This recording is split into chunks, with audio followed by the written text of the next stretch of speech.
시청자 여러분 안녕하십니까? 헬로티비 뉴스의 부산입니다. 기장 일광 신도시의 공사 준공이 부산시로부터 공고됐습니다. 이제 일광 신도시의 도시개발 사업이 마무리되고 이달 말부터 본격적인 입주가 시작되는데요. 하지만 현장은 주민을 맞이하기에는 곳곳이 허술하고 안전에 적신호가 켜져 있었습니다. 김현정 기자의 보도입니다.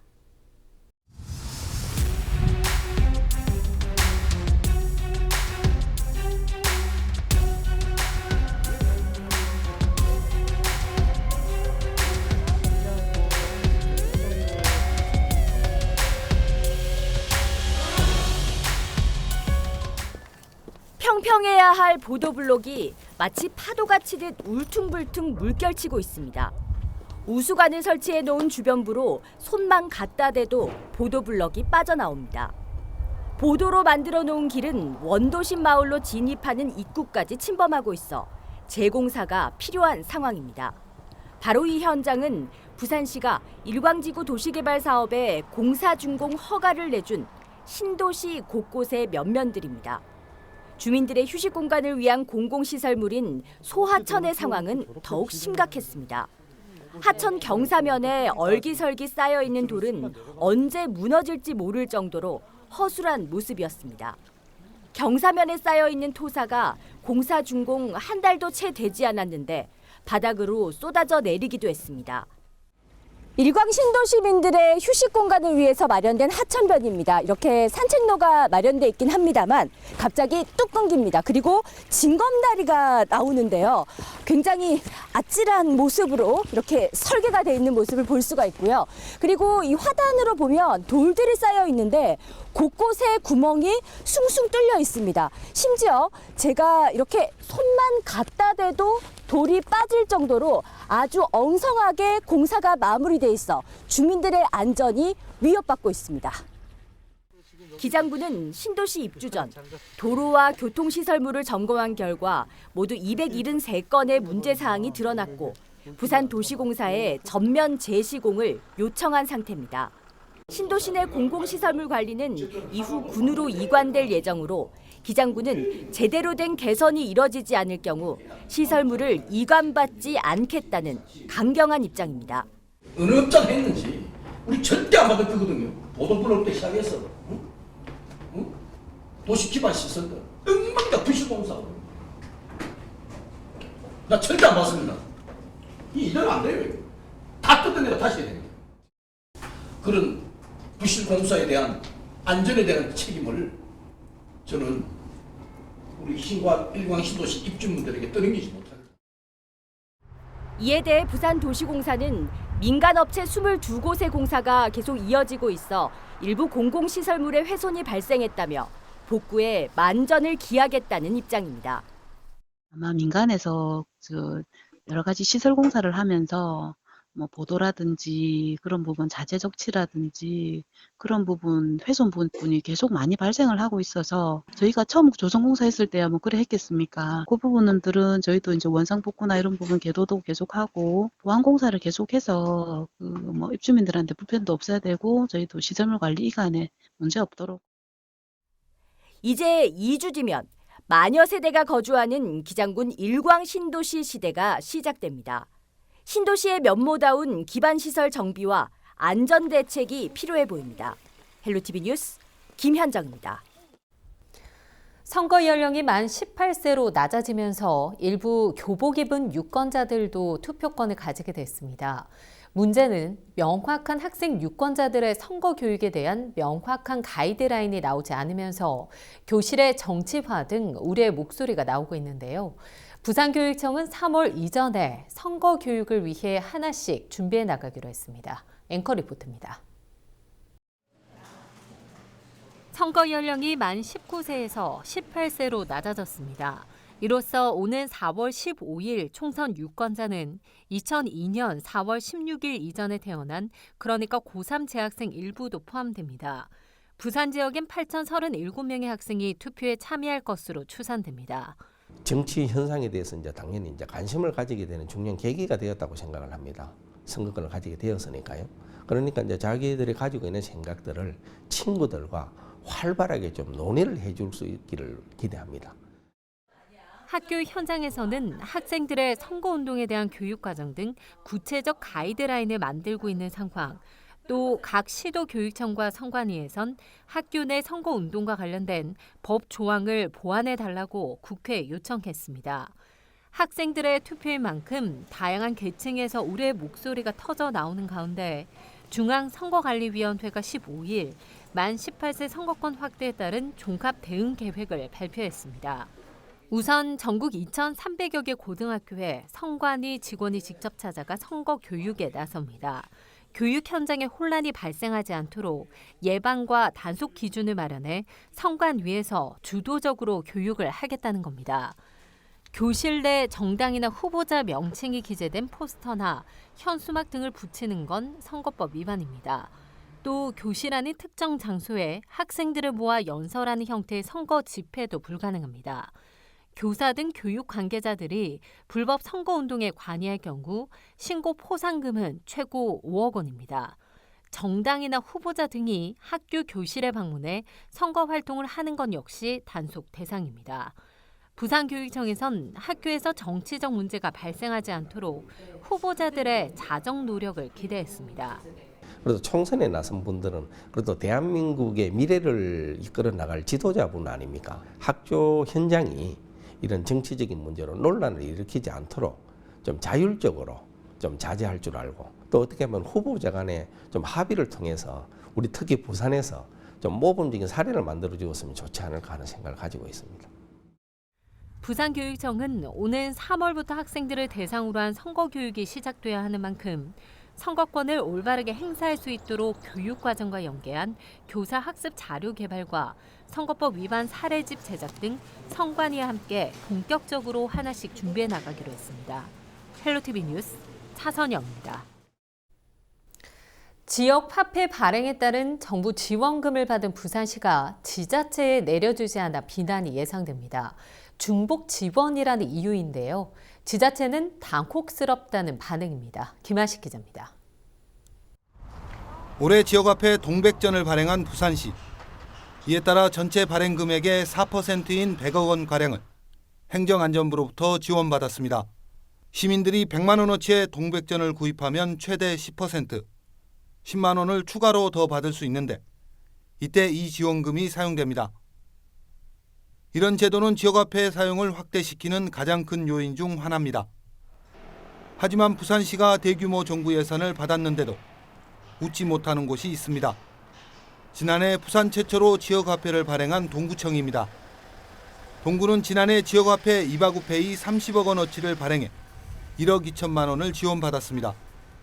올해는 발행 규모를 100억 원까지 늘렸지만 아직까지 지원금은 단 한 푼도 받지 못했습니다.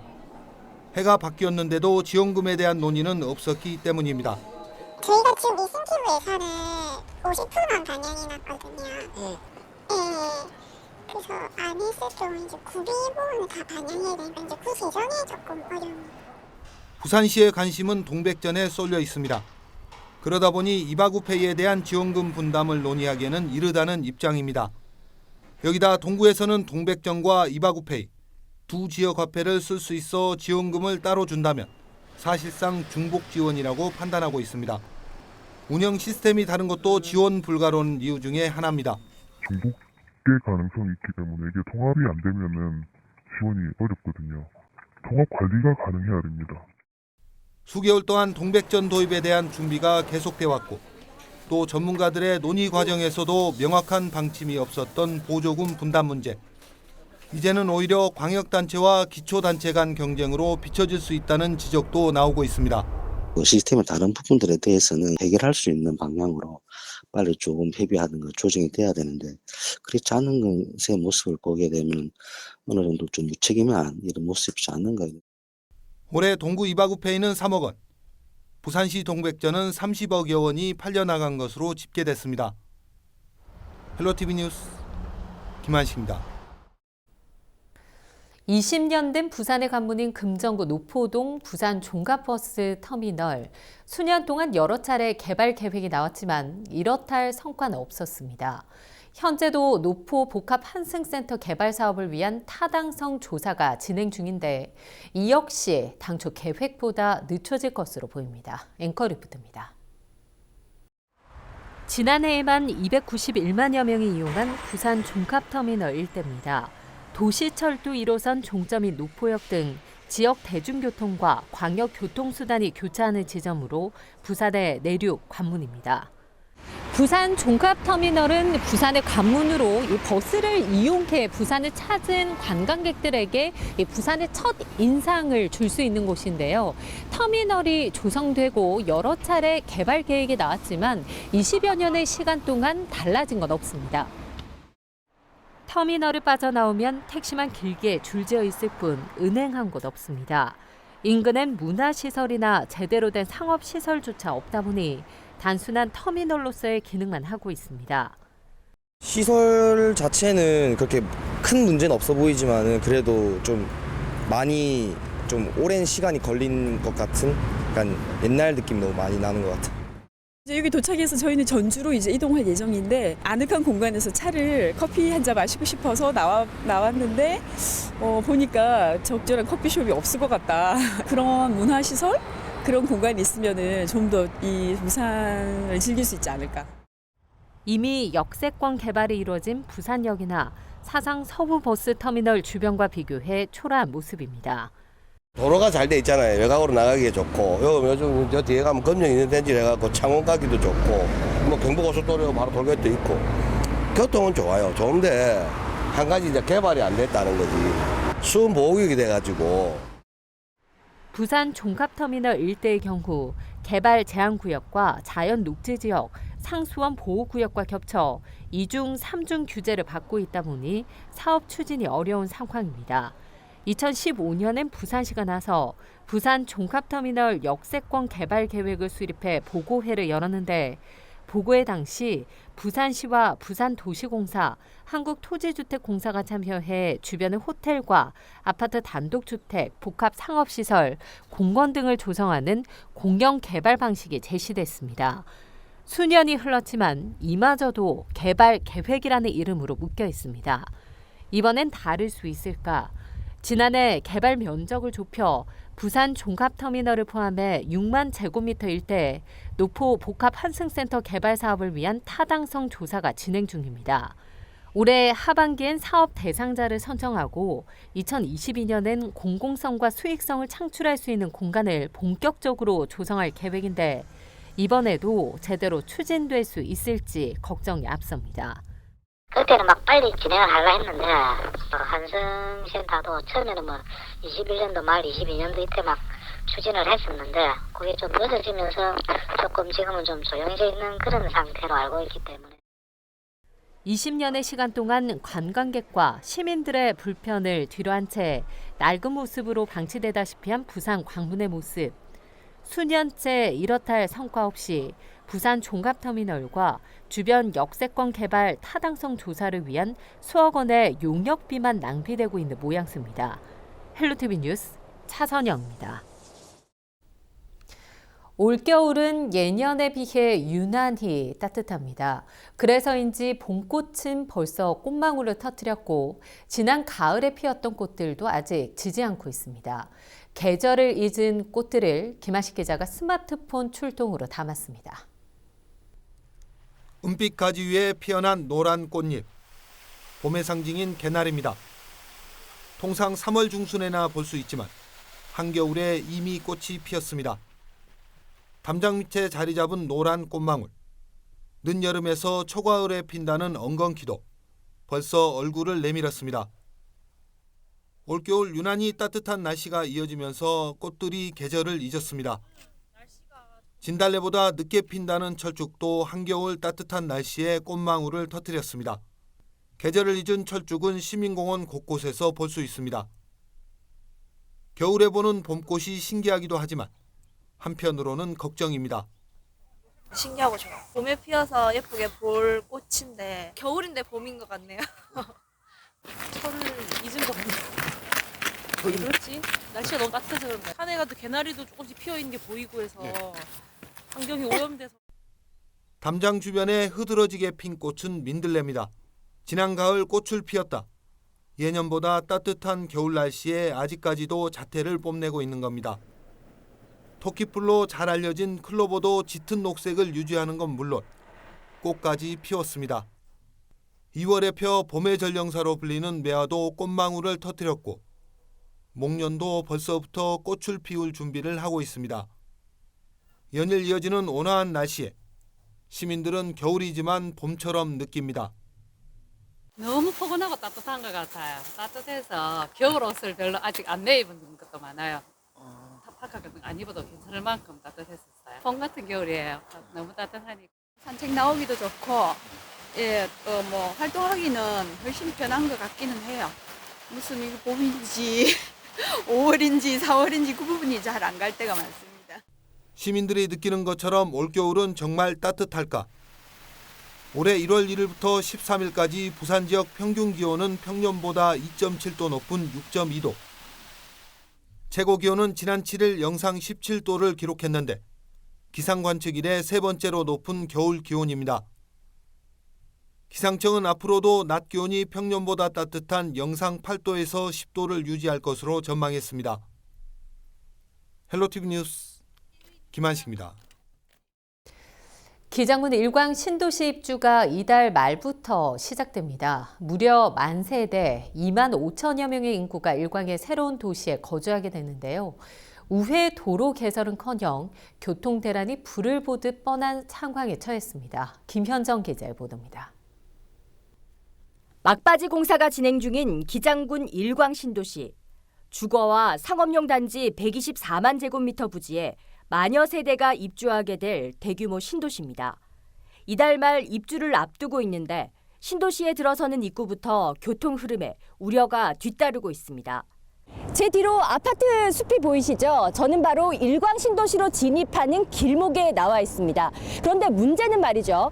이쪽으로 보면 부울고속도로에서 달려오는 차량들이 신도시로 진입하고 또 바로 옆으로는 장안과 울산에서 달려오는 차량들, 그리고 또 이쪽으로는 국도 31호에서 달려오는 차량들이 이 세 차도에서 모이는 차량들이 모두 이곳 한 곳으로 일광 신도시로 진입한다는 겁니다. 병목 현상으로 인한 극심한 교통정체가 우려됩니다. 심지어 신도시 진입로는 4차로에서 2차로로 줄어들어 신도시 진입 차량과 이동 차량 간의 극심한 체증이 우려되는 구조입니다. 신도시로 인한 교통 대란을 우려해 당초 기장군은 일광 신도시에서 만화리로 연결되는 우회도로 개설을 촉구해왔지만 이 또한 무산될 상황입니다. 부산도시공사가 실시한 일광지구 교통체계 용역 중간점검 결과 일광교리 간 연결도로 개설과 신호체계 개선 등으로 신도시 교통 문제 해결이 가능하다는 결론이 나왔기 때문입니다. 같이 참여해가지고 결과를 도출하자. 그렇게 출발한 거잖아요. 이제 저도 그 중간 보고 황당했다니까요. 아무런 문제가 없다고 하니 만화리 그거는 타당성이 없다고 나오니 우리가 타당성 없게 해달라고 했으니까. 이에 대해 기장군은 수요 예측 등이 제대로 되지 않은 잘못된 결과라며 팽팽히 맞서고 있습니다. 일단 데이터를 측정한 그 방법 자체가 어떤 저희 기장군의 지금 교통 현황을 반영하지 못하게 단 하루, 평일 하루, 휴일 하루 그렇게 측정을 해가지고 그거를 대표 데이터 값으로 썼다는 것 자체가 문제가 있다고 보고 있고요. 그래서 당연히 용역 결과가 서비스 수준이 좋은 것으로 이렇게 나왔고 필요한 대안을 도출하는 데 도움이 안 됐다고 봅니다. 기장군에서는 부산도시공사의 교통체계 용역 중간점검 결과에 대한 보완 대책 촉구와 함께 동부산 관광단지와 일광 신도시를 아우르는 종합적인 교통 용역을 자체적으로 실시하겠다는 입장입니다. 도시공사서 용역을 했는데 아무 문제가 없다는 결론이 나왔다. 더 이상 대안이 없다더라. 이후에 벌어지는 사태에 대해서는 도시공사와 부산시가 책임을 전적으로 져야 된다는 이야기입니다. 지금 우리 군과 국민의 입장에서 용역을 하겠다는 겁니다. 일광 신도시 주민들의 입주를 코앞에 두고 재확인한 기장군과 도시공사의 동상이몽, 예견된 교통 대란을 맞을 상황에 처했습니다. 헬로티비 뉴스 김현정입니다. 국내 반려인구는 1,000만 명을 훌쩍 넘어섰고 부산 경남 지역에서도 5명 중 1명은 반려동물과 함께 생활한다고 합니다. 반려동물과 반려인을 위한 정책과 제도의 필요성도 그만큼 커지고 있는데요. 부산에서 전국 최초로 사회적 약자의 반려동물 진료비 지원 조례가 발의됐습니다. 안수민 기자의 보도입니다. 표준 가격이 없는 반려동물 진료비. 한국소비자연맹의 조사에서는 같은 진료를 해도 병원에 따라 최대 80배까지 진료비가 차이 났습니다. 물론 펫보험이 있지만 지원 범위가 워낙 한정적이라 반려인들은 부르는 게 값인 진료비 폭탄을 감수하고 있습니다. 이런 가운데 사회적 취약계층 반려인과 그들의 반려동물이 건강한 동행을 할 수 있도록 돕는 조례가 제정됐습니다. 부산시의회 이정화 의원과 김삼수 의원 발의로 올해 1월 1일 제정된 부산시 사회적 약자 반려동물 진료비 지원 조례. 반려동물을 기르다가 급하게 아프다든지 진료가 필요함에도 불구하고 돈이 없어서 병원을 못 간다든지 아니면 진료비가 과도하기 때문에 이 동물들을 치료를 해서 계속 같이 사는 게 아니라 감당이 안 돼서 유기를 한다든지 하는 그런 사회적 문제들도 발생하고 있기 때문에 그런 것들을 좀 지방자치단체 차원에서 지원할 수 있는 부분을 찾아서 조례에 따른 지원 대상은 신체적 약자인 중증장애인을 비롯해 생계 의료급여 수급자나 차상위 계층입니다. 전국 최초로 경제적 약자까지 지원 대상에 포함시켜 제도의 실효성을 높였습니다. 사회적 약자가 아니라 중증장애인 반려동물 지원 조례들이 있는데 중증장애인들은 좀 반려동물을 기를 수 있는 환경이 아니기 때문에 예산도 있고 조례도 있어도 신청자가 많이 없어서 예산이 소진이 안 됐던 경우들이 진료비 지급 항목에는 수술과 같은 치료는 물론 검진이나 접종, 중성화 등 펫보험이 보장하지 못하는 항목까지 포함됐습니다. 단 대상자는 부산시가 지정한 동물병원에서 진료를 해야 하고 1년에 20만 원 한도 내에서 지원금이 지급됩니다. 지원 대상 동물은 지자체에 등록된 반려동물, 그중에서도 내장형 식별장치 체내 삽입 방식으로 한정해 부정수급을 막기 위한 장치도 마련했습니다. 부산시 추계에 따르면 부산에서 지원 대상에 해당하는 반려인은 6,200여 명. 올해 시범사업 추진을 위한 예산 1,250만 원 상당이 편성됐습니다. 이 같은 친반려동물 지원 정책이 건전한 반려문화 정착에 도움을 줄 수 있기를 기대해봅니다. 조례 돋보기 안수민입니다. 부산 상공회의소가 1분기 제조업과 소매 유통업 경기 전망을 조사한 결과 제조업의 경기 전망 지수는 83포인트로 전분기보다 3포인트 떨어졌습니다. 또 소매 유통업 경기 전망 지수도 지난해 4분기보다 4포인트 떨어진 82로 조사됐습니다. 제조업 중에서는 자동차 부품업의 경기 전망 지수가 47로 50포인트 이하로 떨어진 유일한 업종으로 나타났습니다. 경기 회복의 기준점이 100을 넘어선 분야는 조선 기자재와 섬유 제품 등 2개 분야로 각각 105와 120포인트를 기록했습니다. 부산의 자동차 등록 대수가 지난 12월 말 기준 139만 5천여 대로 집계됐습니다. 국토교통부가 발표한 우리나라 자동차 누적 등록 대수 자료를 보면 부산의 자동차 등록 대수는 전년보다 1.76% 늘었습니다. 승용차가 115만 대로 가장 많았고 화물차 18만 대, 승합차 4만 대로 나타났습니다. 친환경 자동차는 부산에 모두 3만 2천여 대가 있는데 하이브리드차, 전기차, 수소차 순이었습니다. 우리 지역의 이슈 콕 짚어봅니다. 헬로 이슈 토크.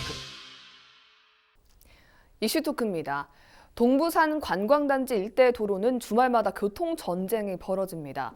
일광 신도시 입주와 가구 공용 이케아 개장을 앞두고 있지만 마땅한 교통 대책은 없어 우려의 목소리가 나오고 있는데요. 오늘 이슈 토크에서는 동부산 일대 개발에 따른 교통 대란의 문제점과 관련 대책은 없는지 이야기 나눠보도록 하겠습니다. 부산발전시민재단 변상준 사무총장, 영산대학교 드론교통공학과 최양원 교수와 함께합니다. 안녕하십니까? 네, 안녕하십니까? 반갑습니다. 네, 반갑습니다. 동부산 관광단지 일대, 주말이면 굉장히 차가 많이 막히기로 좀 유명한 곳인데 일대 교통이 좀 어떤 편인가요?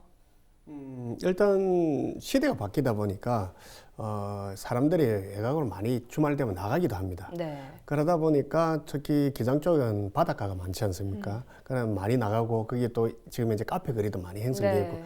한마디로 기장은 거기 관광지처럼 되어 있습니다. 그런 데다가 동부산 관광단지 이제 오시리아 관광단지가 만들어짐으로 인해서 그 교통량은 주말만 되면 기하급 수준으로 증가했죠. 네. 일반적으로 평균 한 20% 이상 증가해 오다가 롯데몰 성장하면서 그냥 1만 6천 대에서 갑자기 그 다음에 3만 3천 대 정도로 또 증가해버리고 한 2배 가까이 증가하고 뭐 이런 식으로 돼버리니까 지금 현재 그 도로의 한계는 이미 넘어섰다고 볼 수 있죠.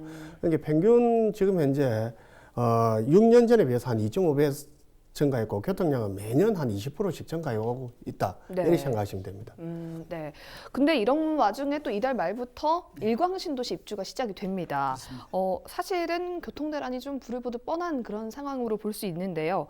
지금 기장군에서는 만화리로 연결되는 우회도로 건설을 주장하고 있는데 좀 잘 안 되고 있습니다. 교수님 어떻게 보십니까? 그렇습니다. 기장군에서는 만화리가 연결되는 교리 상거리에서 네. 2개의 안을 이렇게 제시를 했었거든요. 1, 2안 전부 다 한 280억 정도 돈이 소요됩니다. 뭐 돈도 돈이지만은 네. 그 도로를 확장하기 위해서는 인근에 있는 도로, 그다음에 뭐 주거지를 좀 일부를 확장해야 되거든요. 그래서 지금 부산도시공사에서 조금 난색을 표하고 있고요. 네. 뭐 기장군에서는 강력하게 우리 자체 용역해가지고 끝까지 우리 불사하겠다. 개설해야 되겠다는 이런 의견을 내세우고 있습니다. 네. 뭐 그 기간에 요구도 있지만은 우선 이용하는 사람들이 그 도로의 개설에 대해서 굉장히 많은 요구를 하고 있고요. 네. 특히 이제 이 돈도 돈이지만은 교통량이 급속도로 늘어나고 있다는 겁니다. 금방 우리 변 총장님 말씀했지만은 지난 3년간에 보다는 교통량이 매년 17%씩 계속 증가하고 있습니다. 예. 특히 이제 우리가 이 장안지구 택지가 이제 2,188세대가 들었었거든요. 네. 이게 개통되고 그다음에 동남권 방산선 의각 산단 예. 그리고 반용 일반 산단 중공되면 차량 유입은 지금보다 한 1.5배 정도 더 늘어나야 됩니다. 근데 우리 부산에 있는 교통량은 거의 뭐 전체적인 인구가 비슷하니까 변화가 잘 없는데요. 네. 동부산이 개발되다 보니까 지금 우리 다른 곳에 예. 이제 교통량이 확 줄어들게 됩니다. 달맞이 가보시면 저에게는 사람이 별로 없습니다. 이제 동부산 개발 전에는 거기가 굉장히 많은 사람이 있었는데, 네. 그러니까 한쪽이 많이 증가되면 한쪽이 또 줄어드는 그런 상황이 있습니다만은 다만 전체적인 일강 신도시를 개발할 때 부산도시공사가 개발할 경우에는 뭐 어떻든 전체적인 도로망이라든지 이런 것들을 향후 미래를 계산해서 해야 되는데 그 당시에 그런 것이 좀 부족했다는 지적이 많고요. 네. 또 무한정 이 도로를 늘릴 수는 없습니다.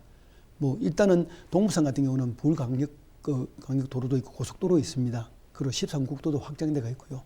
여기까지 연결시키는 데한 노력이 필요해야만 내부 교통량이 빨리빨리 소화되거든요. 네. 간선도로가 막히면 지선도로가 막히고요. 지선도로가 막히지 않으면 간선도로도 뚫어집니다. 그런 개설에서 이제 관점에서 봐서 연결도로 구간을 많이 개설할 필요가 있다고 생각하고 있습니다. 비수도권에서는 사실 이 이케아가 처음 개장되다 보니까 인근 부유경 지역 주민들의 관심이 굉장히 높은 상황입니다. 하지만 역시나 교통 대책은 없어서 인근에 사는 주민들이 좀 피해를 보지 않을까 이런 걱정이 좀 나오고 있는데 이케아 개점하면 교통대란 어떻게 보십니까? 일단 개업발이라고 해야 되나요? 네. 수도권, 뭐 강맹정, 기흥중에 개업됐을 때 엄청나게 많이 모였죠. 맞습니다. 그러다가 이제 몇 달 지나면 조금 안정이 되긴 하지만 그래도 주말 되면 엄청나게 차가 많이 갑니다. 그러면 이게 사실은 차가 많이 오더라도 그걸 좀 수용할 수 있는 주차시설이 어느 정도 확보되어 있다 그러면은 네. 어느 정도 좀 해소가 되는데 지금 현재 이케아가 부산 동구점에 1,450면 정도만 만든다고 되어 있습니다. 수도권은 거의 강맹점이나 뭐 경점이 2,000면 정도를 하고 있는데 비해서 네. 훨씬 작죠. 근데 말씀하셨다시피 수도권 이외에 최초되다 보니까 주변 일대에 있는 인근 도시에서 굉장히 많이 올 겁니다. 네. 불을 보듯 뻔하게 모자랄 겁니다. 그러니까 그 주차장 자체가 수용을 못하니까 도로는 막히고 악순환이 되겠죠. 네. 지금 현재 롯데몰이 4,900면입니다. 근데 주차면에 그런데도 불구하고 지금 주말 되면 막히지 않습니까? 그렇습니다. 지금 이케아는 당분간 아마 개점 후 몇 달간은 주말에는 그냥 지옥이라고 생각하시고 웬만하면 안 가시는 게 오히려 더 맞지 않을까 하는 생각이 듭니다. 예, 사실 이런 대규모 사업을 할 때 이 교통 영향 평가를 실시하는데요. 어떤 기준으로 실시를 하게 되는 건가요? 이제 대형 교통 유발 시설물을 위한 교통 영향 평가는 뭐 매우 엄격하게 실시를 하고 있습니다. 교통 영향 평가 부실이 그래도 거론되고 있거든요, 계속요. 이거는 국토교통부의 지침도 문제가 있다고 저는 보고 있습니다. 네. 우선 이제 교통영향평가에서 국토부 지침은 자기 부진에 의해 이 setback을 시켜서 교통 처리를 해라. 두 번째는 사업주에게 과도한 부담을 주지 말라는 그런 규칙이 있습니다. 예. 현재 부산시 교통영향평가 시에는 국토교통부보다 더 강한 건장 기준이 있습니다. 10% 이상의 더 기준을 많이 하거든요. 네. 법정 규모가 예를 들어 아까도 말했 1,400명 정도의 이케아의 주차민이 법정 규모는 제가 볼 때는 한 1,000명 정도밖에 되지 않습니다. 그걸 더 확장시킵니다. 거기다 부산시 같은 경우는 10% 더 확장하거든요. 그래서 이 건장 기준을 적용하고 있기 때문에 다른 시도에서도 또 말이 많습니다. 왜 부산은 그렇게 더 많이 하느냐. 네. 뭐 이런 이야기가 있고요. 다만 굉장히 엄격하게 심의를 하고 있습니다. 보통은 이제 부산의 교통영향평가 심의원은 2년의 임기를 가지고 있거든요. 네. 그걸 2분밖에 하지 못합니다. 2분 이상 되면 바로 다시 제외되고요. 그리고 심의원을 뽑을 때는 전부 다 추첨으로 뽑게 됩니다. 추첨해서 내가 뽑히는지 안 뽑히는지를 나중에 통보를 받고 알게 되고요. 네. 사업주가 어느 사람이 교통영향평가위원인지 잘 모릅니다. 다만 여러 가지 편법을 통해서 아는 경우도 있겠죠. 네. 대부분의 그런 과정을 거치기 때문에 대부분 교통영향평가는 공정하게 되는데요. 다만 그런 건장 기준이 시민들을 보는 잣대에서는 너무 낮게 보고 있다는 거죠. 방금 말씀하셨지만 1,400년도에 이케아의 그런 시설들을 전부 다 주차면을 다 소화할 수 있겠느냐? 소화 못할 겁니다. 제가 볼 때는요. 네. 보통 대형 시설물이 들었으면 3, 4개월 동안은 엄청난 이 정체를 일으키게 됩니다. 그 이후에는 이제 이 소비자들이 찾아가지요. 이용자들이 이 시간에 가면 많이 막히니까 이 시간대를 고르고 이렇게 바뀌는 경우가 있습니다. 그게 이제 교통영향평가에서 이제 그런 기준을 내세우는데요.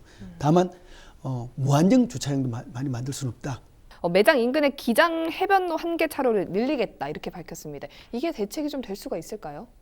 글쎄요. 지금 현재 중앙선을 중앙에 있는 하단을 없애고 네. 거기다 늘리기로 되어 있습니다만은 사실 이것도 경찰청하고 부산시하고 그다음에 그 기장군하고 또 협의가 돼야 가능한지 안 한지도 지금 아직 결정이 안 난 상황이고 네. 그리고 그 거리가 한 600m 정도밖에 안 됩니다. 그 해동용궁사에서부터 그 입구까지 되는데 네. 그 정도 선을 해가지고 그게 해소가 된다는 것은 어불성설이죠. 교수님께서 어떻게 보십니까? 사실은 그 구간이 보존 녹지를 이렇게 형성되어 있습니다. 테마파크 그 구간이. 네. 그래서 이거를 확장을 하기 위해서는 도시계획 심의를 받아야 됩니다. 그래서 기장군에서 자문을 하고요. 부산시에서 심의를 하게 되는데 보존 녹지를 setback시키기는 굉장히 어렵습니다. 지금 이제 테마파크 들어간 구간에는 판매시설, 중앙에는 호텔, 끝에는 루지 시설이 들어가고요. 네. 그 나오는 진출구로가 용궁사에 나오는 입구하고 같이 맞들어지게 되어 있습니다. 그런데 거기에 전체 주차면을 현재까지 밝혀진 거는 1,500m 정도 되는데요. 향후 호텔이 들어가면 더 늘어질 겁니다. 네. 근데 나오는 진출구는 1개밖에 안 돼 있습니다. 이번에 기장군에서 건축 변경 심의를 해서 저희들이 강력하게 요구를 했거든요. 진출구를 하나 더 해라. 근데 이 조건에 이제 교통영향평가에서 이제 부산시에서 했습니다만은 그 당시에도 기존에 있는 롯데 시설물에 그 주차면이 모자라서 도로변에 확 이렇게 세우거든요. 주말에는요. 네. 그래서 나오는 구간을 막는데 그건 좀 잘못됐다는 지적이 있었고요. 이 도로를 확장시키는 건 애초에 네. 보존 녹지를 뒤로 setback해서 충분한 도로 폭을 만들어야 되는데 그냥 기존에 있는 도로 폭에다 한 개 차선만 늘리고 보존 녹지를 했기 때문에 이 보존 녹지를 이렇게 삭감하는 것은 굉장한 어려움이 있거든요. 그러니까 그런 문제에 도시계획 문제가 있고요. 네. 문제는 겁니다. 전체적인 동부산의 개발을 위해서는 네. 어느 정도가 필요하다는 것을 사전에 이렇게 전체적인 교통영향평가를 이렇게 봐야 되는데 사실은 그렇게 보기가 참 쉽지 않습니다. 사업주 이 개발한 사람은 최소의 이제 이익을 가져야 될 거를 가지고요. 또 들어온 분들은 어떤 시설물 들어올 걸 잘 모르게 됩니다. 그 시설물마다 교통 용량이 달라지게 되거든요. 네. 지금은 이 우리가 들어오는 이런 여러 가지 시설물들 전부 다 막 엄청난 고용량을 가지고 들어오는 그런 시설물이기 때문에 네. 지금부터 외곽도로에 대한 연결도로 이런 것들은 생각하지 않으면 나중에 지적같이 엄청난 정체를 일으킬 것으로 예상됩니다. 근데 이미 지금 일광신도시 입주는 이달 말이고요. 예. 이케아는 내달입니다. 맞습니다. 예. 그리고 말씀하신 것처럼 동남권 의과학산단이라든지 예. 뭐 로지, 그다음에 롯데 어드벤처도 예, 맞습니다. 들어올 예정이죠. 예, 맞습니다. 뭐 예. 다양한 리조트와 호텔들 예. 정말 많은 도시 계획이 지금 동부산 일대에서 이뤄지고 있는데 애초에 교통 영향 평가 자체가 허술하지 않았냐 이런 지적도 있거든요. 어떻게 보십니까? 그렇습니다. 교통영향평가를 당초 말했지만은 그 사업지가 가지고 있는 부진에서 샛백을에서 진출입 차량에 대한 해소를 하라는 그런 여러 가지 조건이 있거든요. 그래서 이번에도 교통영향평가 할 때 이케아도 한계 차로를 해서 진출입 차량에 대한 완화를 시켰습니다만은 네. 그 차량이 나오고 나서 다른 도로에 연결되는 것에 대해서는 이케아가 할 수 있는 능력이 없습니다.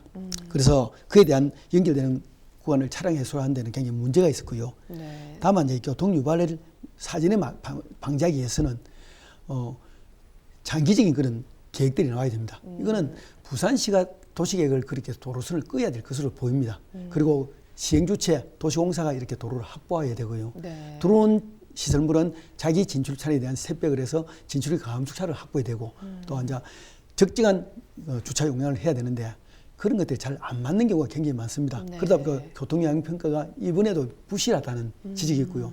다만 이제 이 교통영향평가를 했지만 이제 완공되고 나서 모니터링이라는 제도가 있습니다. 네. 4호 교통영향평가지요. 이거는 3개월에서 6개월까지 우리가 할 수 있는데요. 여기는 부산시 이제 주무부서 그리고 경찰청 그다음에 교통전문기관 그다음에 교통전문가 이런 분들이 나가서 전체적인 교통량을 조사를 해야 됩니다. 네. 요즘은 이제 드론을 떼서 이제 실시간 조사를 하게 되거든요. 근데 이때 이제 나타나는 문제점이 제가 볼 때는 뭐 아까 말씀드린 대란이 일어날 경우도 있습니다. 주말에는요. 그럼 이미 시설물은 다 갖춰지고 있고 더 이상 뭐 기반 시설을 확장할 수 없는 그런 상황에서 엄청난 시민들의 항의가 있을 거로 보이고요. 다만 이제 시민들도 슬기롭게 이 진출하는 이런 시간대를 조금 이렇게 본인들이 좀 알아서 가는 수밖에 없습니다. 예전의 사례들이 그렇게 보였거든요. 근데 이번에 이케아는 전체적인 동부산 그 지역에 영향을 미치는 영향이 굉장히 클 것으로 보이고 있어서 네. 뭐 저희도 굉장히 걱정을 많이 하고 있습니다. 네, 특히 기장 쪽은 대중교통으로 이용하시는 분들보다는 자차를 이용해서 가는 분들이 많기 때문에 좀 더 우려가 됩니다. 그래서 이제 기장군이 계속해서 일광신도시 그 우회도로 개설을 요구하고 있는데 부산도시공사 용역 결과 우회도로 타당성이 없다고 나왔거든요. 그래서 지금 갈등이 굉장히 대립하고 있는데 해결 방법은 없을까요? 일단 예상하기는 아직 이제 일어나지는 않았으니까 네. 예상해 보면은 부울고속도로가 바로 옆에 내려오고 네. 일광신도시 쪽으로 그다음에 일광 장안에서 오는 네. 도로도 만나지고 그리고 31호 국도선도 만나집니다. 그러다 보니까 기본적으로 생각해 보면 차가 많이 되고 그쪽에 혼잡이 일어날 가능성이 굉장히 높다라고 얘기를 할 수 있지 않습니까? 네. 그래서 기장군이 당연히 좀 그 해봐라 이러니까 용역을 해보니까 도시공사에서 용역을 해보니까 뭐 별 이상 없다. 교통신호 체계만 정도만 고치면 가능하다라고 발표를 했었습니다. 중간 네. 발표에서. 그러다 보니까 그게 이제 잘못됐다는 거죠. 기장군 주장은. 어떻게 하면 평일 한 번, 그 다음에 주말 한 번, 딱 두 번 해가지고 어떻게 그 전체를 다 파악하느냐. 네. 그 데이터 자체가 잘못됐다라고 주장을 하고 있는 거죠.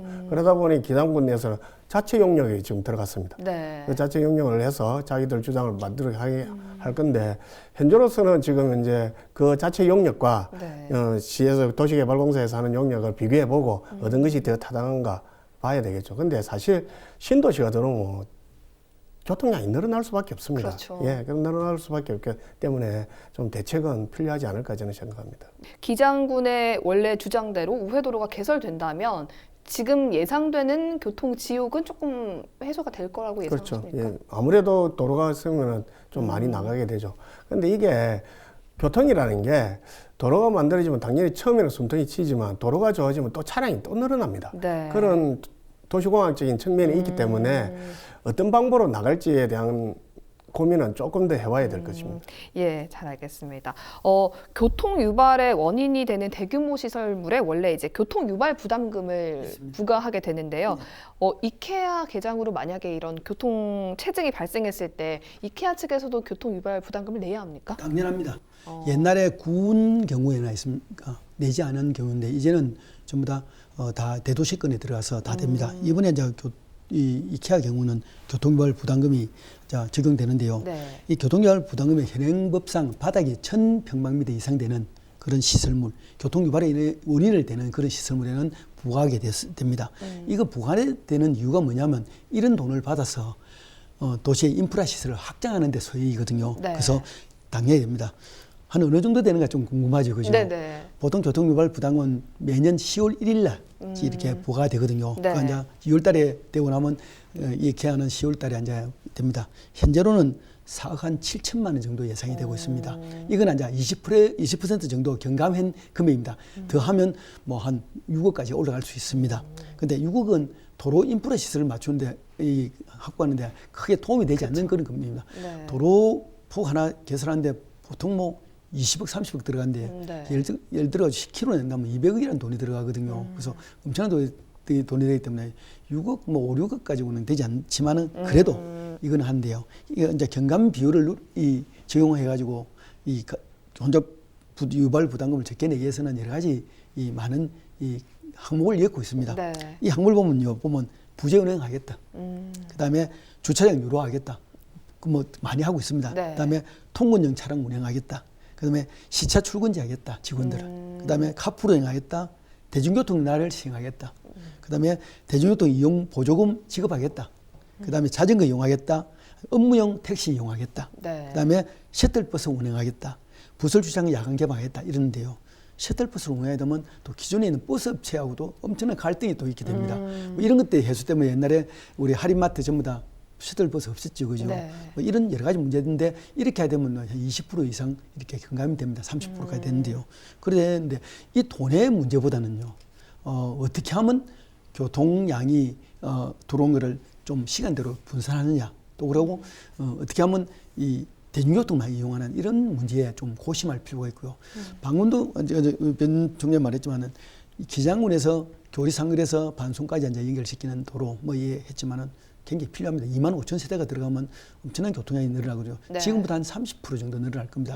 근데 그 교통량이 전체 교통량이 만약 그렇게 통로가 뚫히면 한 20% 정도 이전이 될 것 같거든요. 네. 그럼 반송로가 또 막히게 됩니다.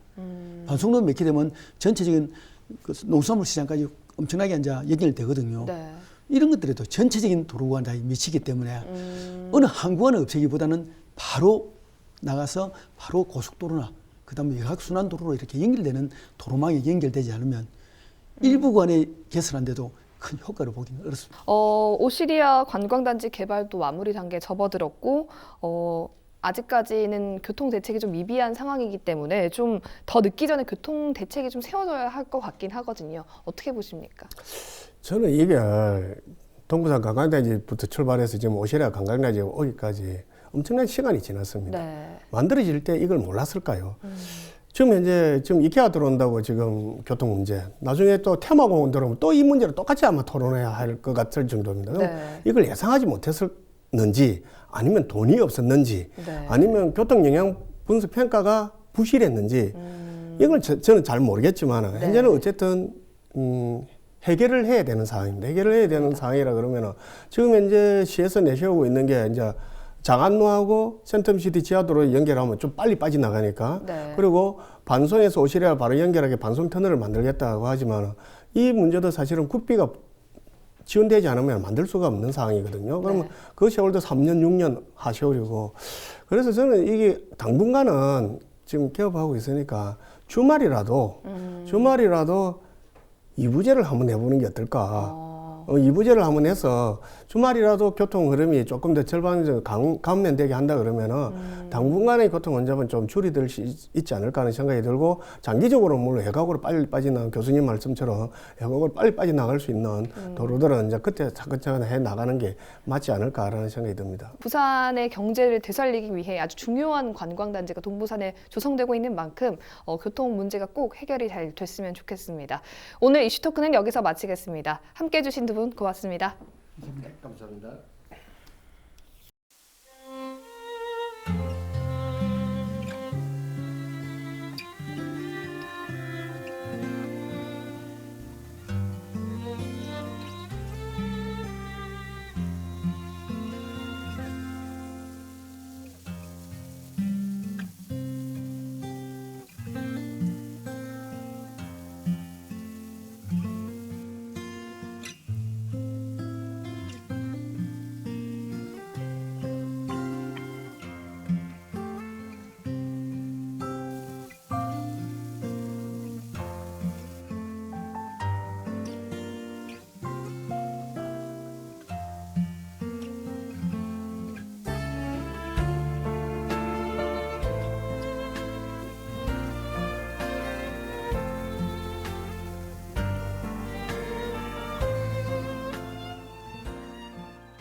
이상으로 뉴스를 마칩니다. 저희는 언제나 지역 주민 여러분 곁에 있겠습니다. 고맙습니다.